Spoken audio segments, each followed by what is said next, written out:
Pemimpin, kualitas yang terpenting adalah mau terus belajar. Orang yang mau terus belajar dari siapapun, dari apapun, itu orang yang rendah hati, merasa dia tidak tahu segala-galanya. Kegagalan masa lalu membuat kita takut untuk mengambil peran yang sama di masa mendatang. Jadi setiap kita yang melayani Tuhan mesti punya panggilan ilahi ini. Entah di dunia usaha, entah di gereja, di jemaat, entah di pelayanan, entah di sekolah. Tapi kita harus bisa nangkap Tuhan panggil saya untuk apa.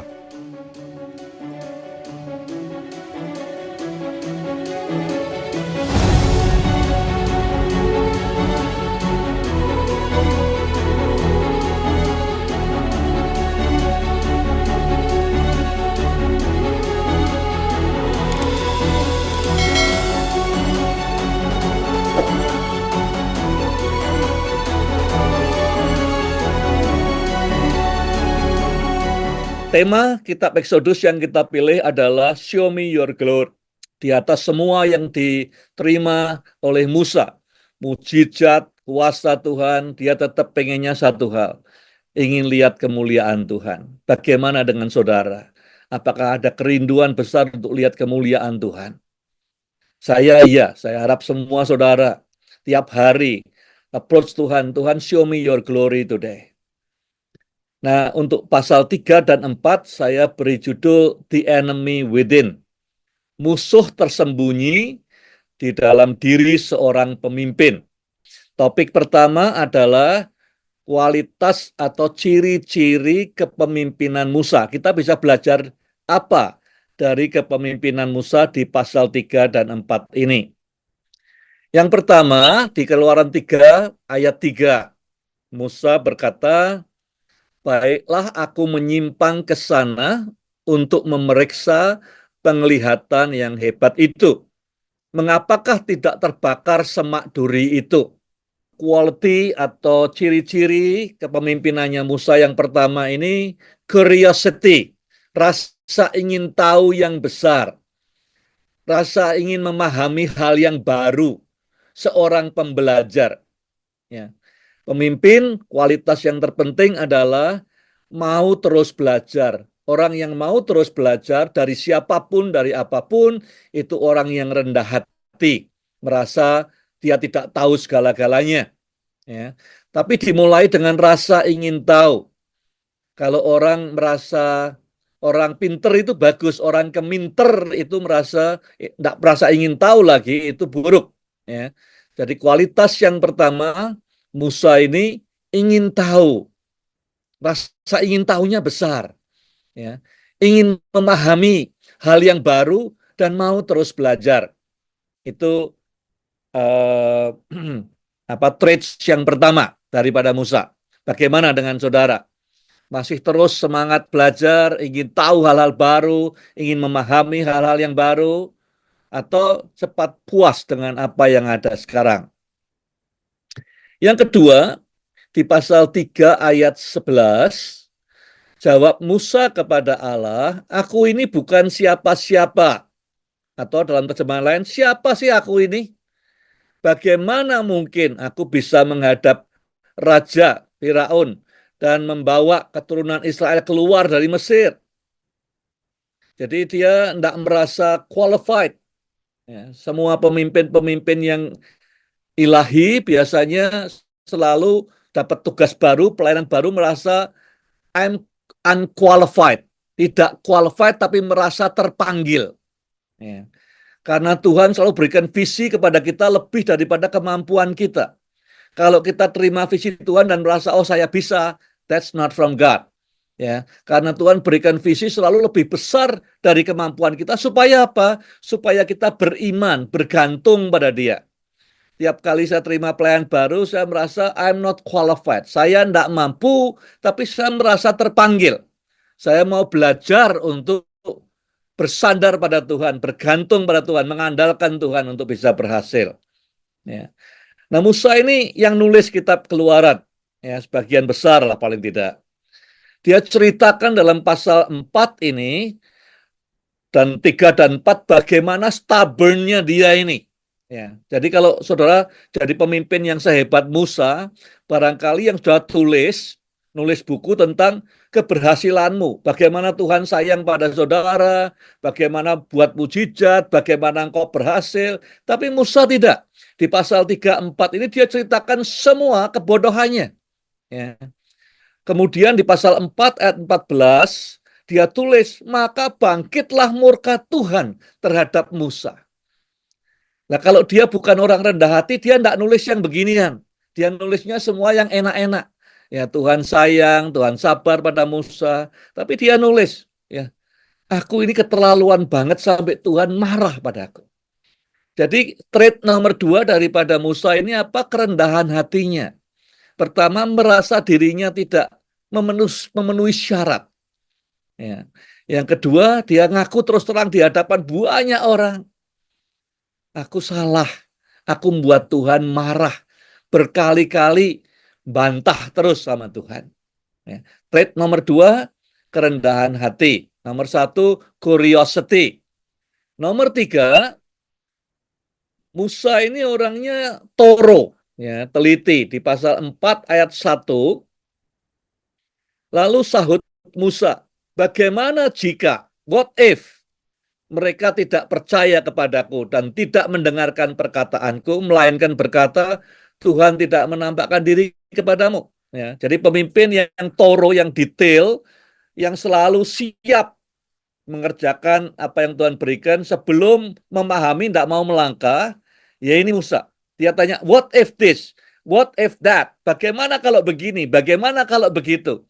Jadi dia pikirkan berbagai skenario karena dia ingin well prepared, ya, mengerjakan due diligence-nya, PR-nya disiapkan dulu, teliti mempersiapkan diri dengan baik sebelum menerima tugas yang diberikan. Toro, menyeluruh, detail, dan mengerjakan due diligence, artinya persiapannya disiapkan betul-betul. Dan yang keempat, di dalam Keluaran 4 ayat 4, ya, jadi tadi yang nomor 3, kalau sudah misalnya mau interview, ya, untuk kerjaan, saudara mesti pelajari dengan baik di websitenya, siapakah bosnya, siapa direkturnya, kultur perusahaannya, supaya pas interview, saudara sudah punya pemahaman banyak untuk tahu apa yang harus ditanyakan.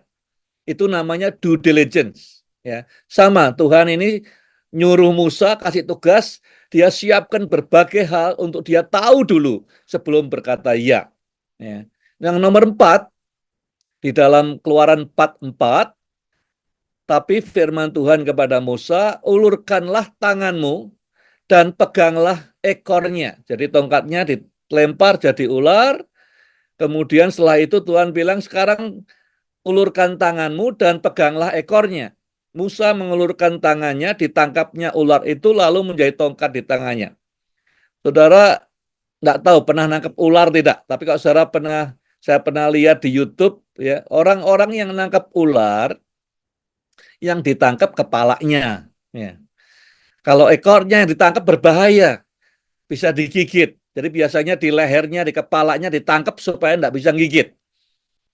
Jadi Musa orang yang 40 tahun di padang gurun dia kenal ular. Ya. Jadi pikirnya dia ini Tuhan ini keliru ngomong, ya, atau nguji atau apa? Nangkep ular kok dari ekornya. Tapi walaupun tidak masuk akal, ya, dia udah lihat bahwa tongkatnya jadi ular, ya dia taati saja.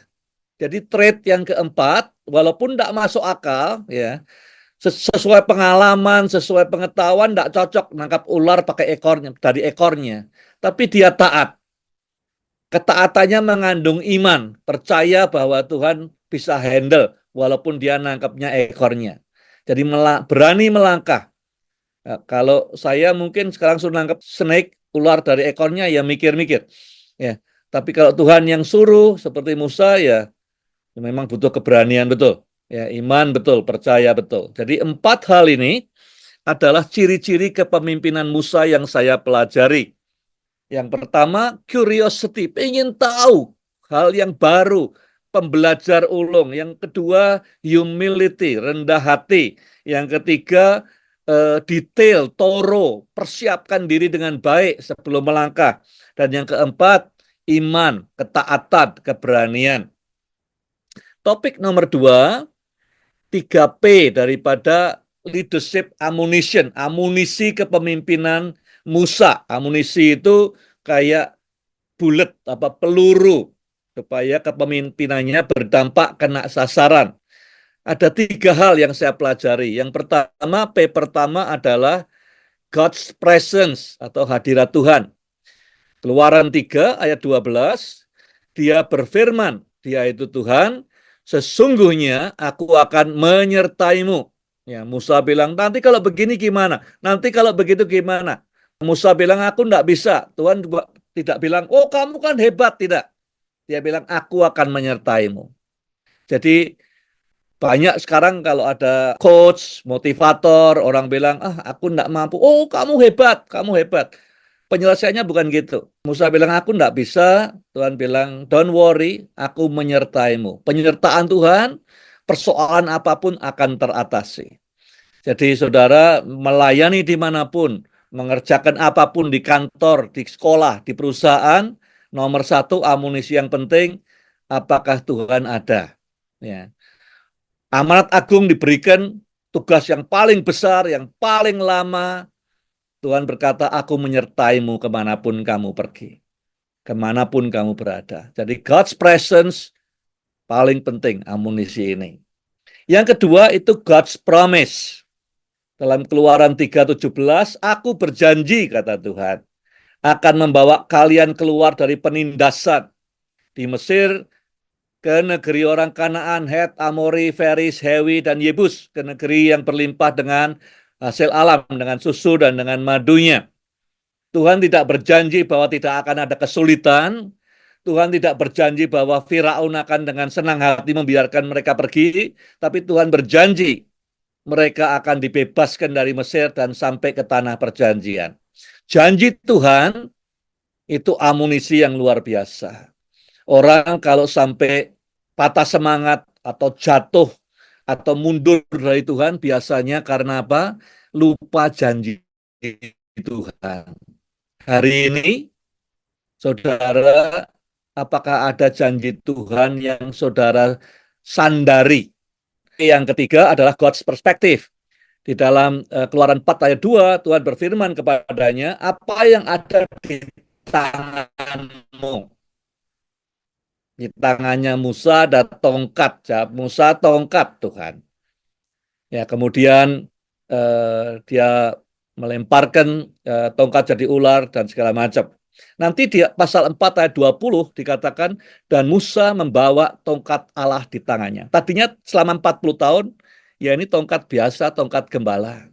Nah, dalam hidup kita kadang-kadang kekuatan besar itu hanya masalah perspektif. Kadang kita lihat apa yang ada pada kita itu tidak ada apa-apanya. Tapi setelah kita bisa melihatnya dengan kacamata Tuhan, kita bilang sesungguhnya ini tongkat Allah. Ya. Bisa itu adalah kebisaan saudara dalam hal musik, bisa itu adalah talenta saudara dalam hal relationship dengan orang, meyakinkan orang, dan banyak hal. Keterampilan yang biasa, saudara mungkin sudah punya keterampilan itu 40 tahun, keterampilan biasa. Tapi dengan mata Allah, saudara akan melihat ini tongkat Allah yang punya kekuatan luar biasa, membelah laut sekalipun. Bukan lagi hanya sekedar untuk menopang, menuntun domba-domba, tapi membelah laut. Jadi P yang ketiga, perspektif ilahi. Banyak pemimpin tidak bisa lihat perspektif ilahi, akibatnya merasa miskin, merasa powerless, merasa hopeless. Nah, topik inti kita, the enemy within. Banyak saya dengar khotbah tentang Musa, menyalahkan Musa seakan-akan Musa ini banyak sekali excuse-nya, ya, alasannya, tidak mau mimpin, tidak mau pulang, banyak alasan. Ya, bisa juga kita lihat seperti itu. Tapi saya mau lihat secara menyeluruh hidupnya Musa. Yang pertama, yang musuh di dalam dirinya Musa adalah kegagalan-kegagalannya di masa lalu. Di Keluaran 4 ayat 10, namun Musa berkata kepada Tuhan, "Oh Tuhanku, aku bukan orang yang pandai berkata-kata, baik dahulu maupun sejak engkau berfirman kepada hambamu ini, sebab aku lambat berbicara dan lambat lidah."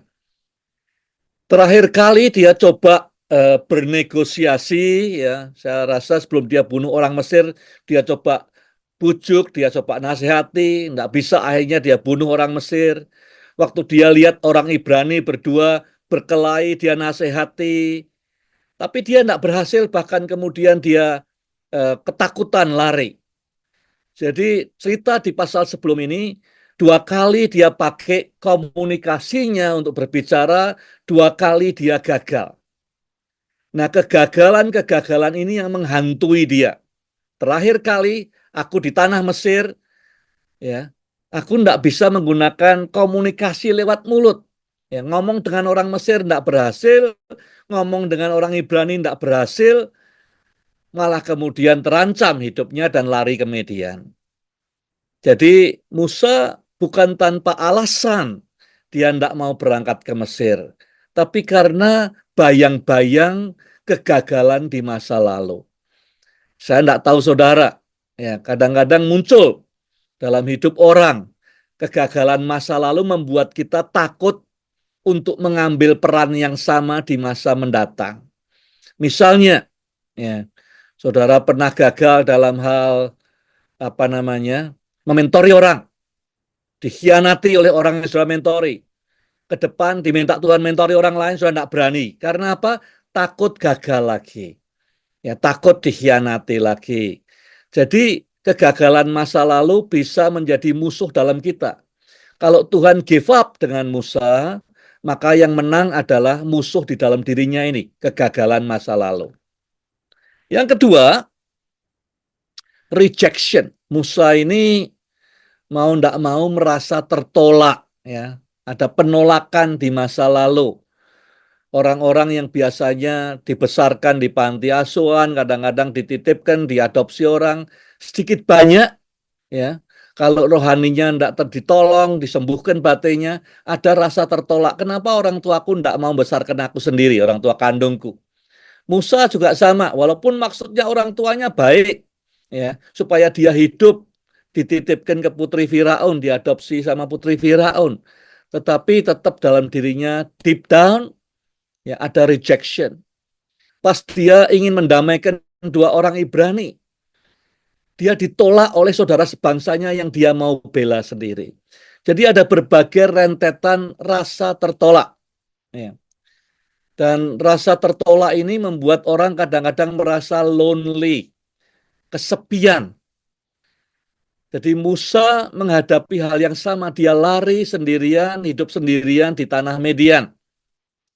Di pasal 4 ayat 1 Musa menjawab dan berkata, "Namun lihatlah, mereka tidak akan percaya kepadaku atau tidak mau mendengarkan suaraku. Sebab mereka akan berkata, Tuhan tidak menampakkan diri kepadamu." Jadi jawabannya Musa adalah, mereka tidak akan percaya sama aku. Ya. Terakhir sekali aku di sana, mereka tolak aku. Jadi rasa tertolak di masa lalu, ya, orang-orang yang pernah mengalami, mungkin pernah dicoba diaborsi, dititipkan, atau dibully, ya, sering merasa dibully oleh orang-orang yang dekat dengan dia, pelecehan, rasa tertolak ini ada di deep down dalam diri kita kalau belum beres. Dan seringkali dalam kita menerima tugas pelayanan ini akan mencoba membujuk kita. dan berkata, nanti kalau ditolak lagi gimana? Yang ketiga, di dalam pasal 4:19, waktu Musa masih di tanah Median, Tuhan berkata kepadanya, kembalilah ke Mesir, semua orang yang ingin membunuh engkau sudah mati. Jadi selama ini 40 tahun orang-orang yang mau bunuh belum mati, jadi Musa belum berani pulang. Dia lari karena takut. Kalau kita punya takut terhadap manusia, maka biasanya takut pada Tuhan tidak ada atau tipis. Kalau kita takut pada Tuhan, kita tidak punya takut pada manusia. Ya. Jadi rasa takut di dalam diri kita ini, takut pada manusia, takut itu penjara yang paling besar. Kalau kita punya rasa takut pada manusia, maka itu akan menghalangi kita untuk mengerjakan hal-hal besar, memimpin 2 juta orang menyeberangi Laut Merah, menerima perjanjian di tanah Kanaan. Ketakutan itu musuh nomor 3. Takut apa? Macam-macam. Takut menderita, ya takut namanya dijelek-jelekan, takut tidak diterima, takut rugi, takut miskin, takut macam-macam takut. Semua takut itu memenjara kita, menghalangi kita, ya, untuk bisa menerima segenap janji Tuhan dalam hidup kita. Yang terakhir, yang keempat, Musa sudah 40 tahun meniti karir. Dari umur 40, dia meniti karir jadi gembalanya Jethro. Ya. Dia mengalami banyak sukses. Akhirnya diberi hadiah Sephora, anaknya Jethro. Ya, mungkin banyak sukses di antara gembala-gembala di Median, mungkin dia yang paling senior. Ya. Kemana dia duduk, dikasih kursi yang pertama, yang utama, dihormati. Pengalaman 40 tahun ya sebagai gembala di tanah itu, di daerah Median. Nah, sekarang Tuhan mau dia ngerjakan hal yang sama sekali baru, yang belum dia pernah kerjakan, sekolah lagi, dari nol lagi. Rasanya mungkin ada enggan juga, ini sudah enak, sudah mikir pensiun dekat lagi, tinggal nikmati hidup, ya anak cucu, gitu kira-kira. Tapi sekarang Tuhan utus dia kembali ke Mesir dengan perjuangan yang besar, bawa 2 juta orang lebih menyeberangi padang pasir, padang gurun. Jadi tentu ada rasa enggan. Ya, sudah enak begini, plannya sudah diplan 40 tahun, reputasinya sudah luar biasa, enggan rasanya untuk meninggalkan semua ini. Musuh di dalam dirinya yang keempat adalah comfort zone. Enggan untuk meninggalkan yang sudah nyaman, yang sudah enak, reputasi, dihormati, privilege, kesempatan emas, dan segala macam. Pertanyaan untuk direnungkan, apakah musuh tersembunyi dalam diri saudara? Yang selama 6 bulan terakhir, jangan yang dulu-dulu, yang 6 bulan terakhir paling sering membelenggu, membatasi, menahan, ya, yang menyangkali saudara, yang memunculkan keraguan saudara untuk bertindak dan berdampak lebih lagi bagi Tuhan. Saya ulangi ya, apakah itu ketakutan, apakah itu zona nyaman, ya, apakah itu penolakan masa lalu, kegagalan masa lalu, tapi itu semua ada di dalam diri kita, di bawah alam sadar kita. Ya, pada saat Tuhan menyuruh kita, kadang-kadang itu muncul keraguan kita, keengganan kita, kita lebih cenderung tidak ambil tugas ini dan segala macam. Apa musuh tersembunyi dalam hidup saudara selama 6 bulan terakhir yang paling menonjol?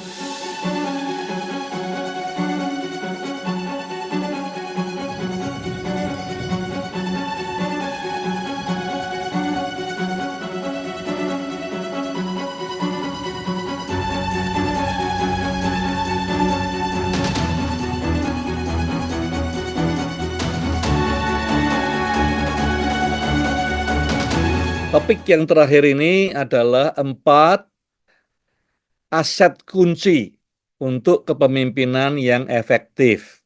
Aset yang perlu kita miliki, setiap kita, untuk menjadi pemimpin ilahi yang efektif. Apa itu? Yang pertama, saya lihat di Keluaran 3 ayat 4.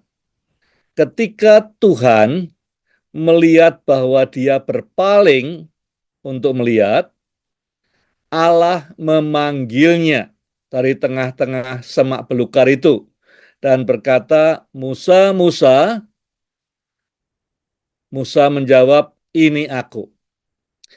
Aset yang terpenting dalam hidup kita adalah panggilan ilahi. Ya. The calling. Panggilan saudara apa? Namanya panggilan, kadang-kadang orang bingung, panggilanmu apa? Panggilanku jadi misionari ke Afrika, atau jadi utusan Injil ke Papua. Panggilan kalau orang manggil kan supaya mendekat. Kenapa kok mas suruh pergi ke Afrika, suruh pergi ke Kambodia, ke Papua? Kenapa? Ya karena pada saat Tuhan mengutus kita ke Afrika, Tuhan sudah ada di sana. Sebelum kita, dia panggil kita ke sana. Pada saat kita berangkat taat ke Papua, Tuhan sudah di sana sesungguhnya. Dia panggil kita supaya kita mendekat ke dia. Panggilanmu apa? Panggilanmu sebagai Christian businessman, ya, bendahara kerajaan surga. Kenapa begitu? Karena Tuhan sudah ada di sana. Waktu kita taat, kita mendekat ke Tuhan. Jadi setiap kita yang melayani Tuhan mesti punya panggilan ilahi ini. Entah di dunia usaha, entah di gereja, di jemaat, entah di pelayanan, entah di sekolah. Tapi kita harus bisa nangkap Tuhan panggil saya untuk apa. Ya. Tuhan panggil Musa. Jadi yang pertama asetnya adalah calling. Apakah saudara nangkep callingnya Tuhan? Apakah saudara pegang ini callingnya Tuhan, panggilan Tuhan dalam hidupmu itu apa? Jangan berani melangkah terlalu jauh dalam hidup, tidak jelas panggilanmu apa. Ya, duduk, cari tahu panggilan hidupmu itu apa. Tuhan panggil saudara untuk apa? Karena dia sudah nunggu saudara sekian lama di sana. Nomor 2, di dalam Keluaran 3 ayat 8. Aku datang untuk melepaskan mereka dari tangan orang Mesir dan menuntun mereka keluar dari negeri itu. Akan kubawa mereka ke suatu negeri yang baik dan luas, suatu negeri yang berlimpah susu dan madu, yaitu tempat tinggal orang Kanaan, orang Het, orang Amori, orang Feris, orang Hewi, orang Yebus. Jadi aset yang kedua, kalau Tuhan panggil, dia berikan mission atau purpose atau visi. Pemimpin yang tidak ada misinya, tidak ada visinya, tidak akan bisa efektif. Ya, tadi yang pertama, kalau kita punya panggilan, panggilan itu membuat kita bisa commit pada sesuatu. Kalau orang tidak ada panggilannya, dia gampang pindah sini, pindah sana. Saya menyaksikan orang-orang yang melayani Tuhan ataupun orang yang di dunia usaha yang pindah sini, pindah sana karena apa? Tidak ada komitmen. Komitmen tidak ada karena tidak ada panggilan, tidak tahu panggilan Tuhan buat hidupnya apa. Orang yang tidak ada misinya, tidak punya passion. Kalau dia tidak tahu kenapa dia berbuat apa yang dia perbuat, tidak ada passionnya, tidak ada semangatnya. Jadi aset kedua untuk pemimpin yang efektif adalah passion. Passion muncul dari mana? Dari misi, dari visi. Musa dipanggil oleh Tuhan. Panggilannya jelas. Untuk apa? Untuk bawa orang Israel keluar dari Mesir. Itu misinya. Dibawa kemana? Ke tanah perjanjian. Itu visinya. Karena ada misinya, maka dia berkobar-kobar. Ada passionnya. Tantangannya banyak di jalan, tapi jalan terus karena passionnya besar. Ya. Jadi kalau sampai suatu saat dalam hidup saudara, passionnya itu tipis. Tidak ada semangatnya, tidak ada gairahnya, tidak ada passionnya lagi dalam melayani. Jangan-jangan misi dan visi hidupmu kabur. Ya. Kalau misalnya komitmen saudara lemah, ya, tidak lagi bertekad, commit untuk apa yang sudah kerjakan dalam pelayanan ini, ya, jangan-jangan panggilanmu kabur. Ya. Yang ketiga, di dalam pasal 4 ayat 14, bukankah di situ Harun, kata Tuhan, orang Lewi itu, kakakmu, Aku tahu bahwa dia pandai bicara, lagi pula ia telah berangkat menjumpai engkau. Dan apabila ia melihat engkau, ia akan bersukacita dalam hatinya. Yang ketiga, aset yang Tuhan berikan untuk pemimpin yang efektif adalah tim dan teamwork. Tim dan teamwork membuat kita bisa jadi resilience, ulet, tahan uji, tahan banting, pantang menyerah. Ya, dikatakan di Pengkhotbah 4:12, tali 3 utas tidak mudah dipatahkan. Kalau cuma satu gampang dipatahkan. Jadi kalau pertama kita punya panggilan ilahi yang jelas membuat kita commit apapun yang kita buat, sulitnya seperti apapun, lamanya seberapa lama pun. Ya. Jadi panggilan yang kedua, kalau kita punya misi dan visi yang jelas dari Tuhan, kita akan punya passion, semangat, energi, gairah. Yang ketiga, kalau kita punya tim, ada Harun ya yang melengkapi kita, maka kita akan jadi resilient, ulet, pantang menyerah, ya, tahan uji.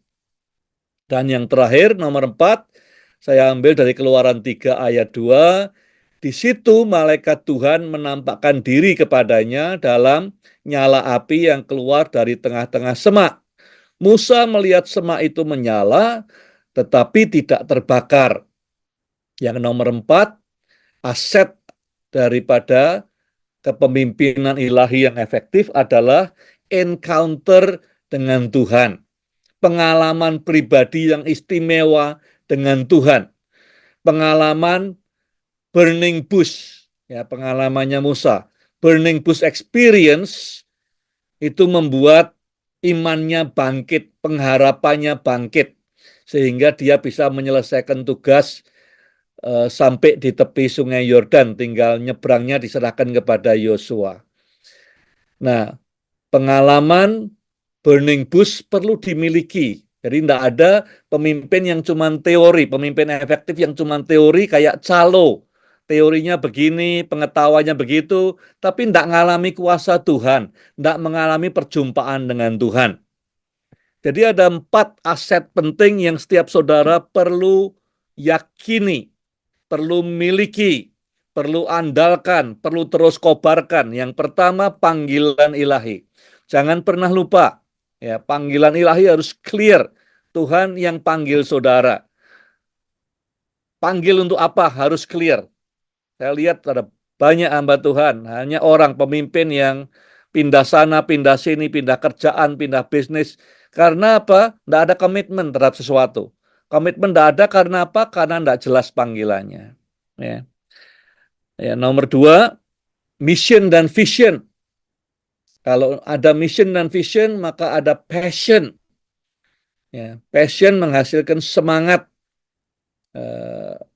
gairah di dalam kita melayani, mengerjakan apapun juga. Yang ketiga, tim atau teamwork menghasilkan resilient, tahan uji. Dan nomor 4, setiap kita perlu pengalaman pribadi yang luar biasa dengan Tuhan. Bukan sekedar calo. Ini pesan saya, slide terakhir, reflect, recollect, and inspire. Renungkan dalam minggu ini, malam ini, besok, weekend, ya. Ingat kembali dan bagikan. Apakah saudara memiliki perjumpaan pribadi dengan Tuhan? Seperti pengalaman Musa, ya, semak belukar yang menyala tapi tidak terbakar. The burning bush experience. Kapan terakhir kali saudara menginspirasi orang lain dengan menceritakan pengalaman perjumpaan saudara dengan Tuhan yang luar biasa ini? Mungkin perjumpaan saudara, pengalaman burning bush ini terjadi 40 tahun yang lalu, 30 tahun yang lalu, 10 tahun yang lalu, tapi biarlah itu menjadi energi, jadi bensin yang terus berkobar. Caranya gimana? Diingat, ya, renungkan, ingat, dan bagikan kepada orang lain minggu ini. Ya. Renungkan, ingat pengalaman burning bush, pengalaman yang luar biasa dengan Tuhan, bagikan kepada orang lain supaya bisa menginspirasi orang lain.